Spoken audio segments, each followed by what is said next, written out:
लागू करूं, भले ही कागज कार्बन फाइबर जितना मजबूत नहीं होता, तो क्या फिर भी हम उससे कटाना बना सकते हैं? इसका पता लगाने का एक ही तरीका है। तो पहला कदम है कागज और रेजिन का एक ब्लॉक बनाना, जिसे बाद में मैं कटाना की आकृति में बदल सकूं।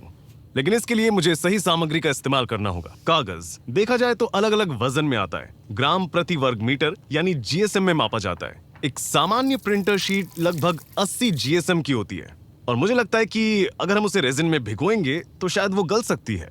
इसलिए इस तलवार के लिए मैंने काफी भारी और टेक्सचर्ड कागज लिया है। ये सामान्य कागज से लगभग 3 गुना भारी होता है। और जहां तक इपॉक्सी की बात है, मैंने एक लैमिनेटिंग इपॉक्सी रेजिन लिया है, जो असल में ऐसे कामों और परतों को अच्छे से जोड़ने के लिए बनता है। और मैं इस कटाना को जितना हो सके असली कटाना जैसा बनाना चाहता हूँ, डायमेंशंस और ज्योमेट्री के हिसाब से। इसलिए रेफरेंस के तौर पर मैं असली कटाना का इस्तेमाल कर रहा हूँ। मैंने हैंडल को अलग कर दिया है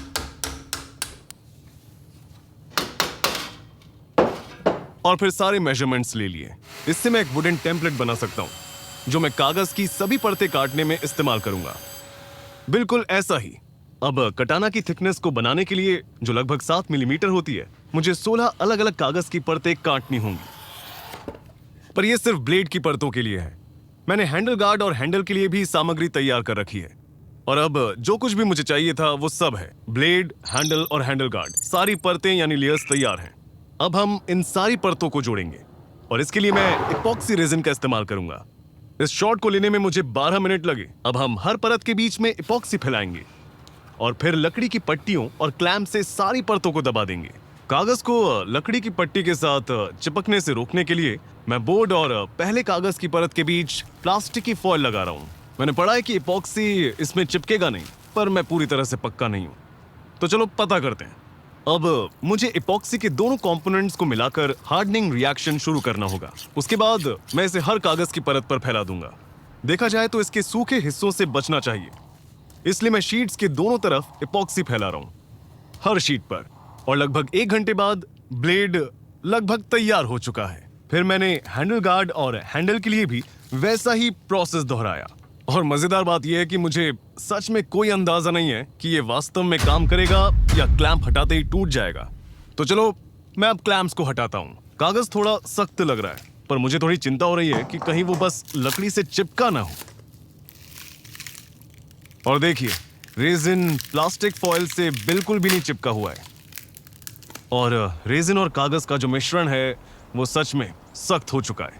हैंडल गार्ड भी अच्छे से बन गया है, पर सबसे ज्यादा चिंता मुझे ब्लेड को लेकर ही थी। और लगता है ये सचमुच काम कर गया है।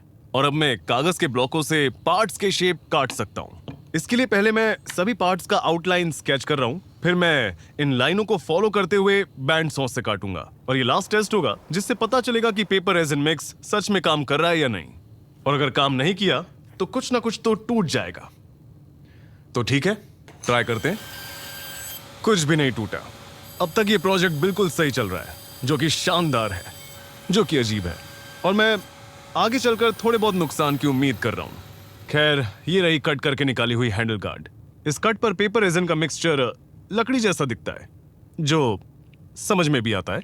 लेकिन ठोस लकड़ी की तुलना में ये लैमिनेटेड पेपर इपॉक्सी मिक्सचर गाढ़ा, ज्यादा सख्त और वाटर स्टेबल है, और ये झटकों को भी सहन कर सके। थ्योरी के हिसाब से प्रॉब्लम यह है कि स्क्रैप पार्ट्स पर अतिरिक्त इपॉक्सी कांच जैसा दिखता है और महसूस होता है। तो ये आखिर में ही पता चलेगा कि क्या ये ब्लेड असली वाले की तरह काम कर पाएगी या बस टूट जाएगी। उम्मीद करता हूं कि ये बिल्कुल भी ना टूटे। खैर, इन पार्ट्स की ज्योमेट्री सुधारने के लिए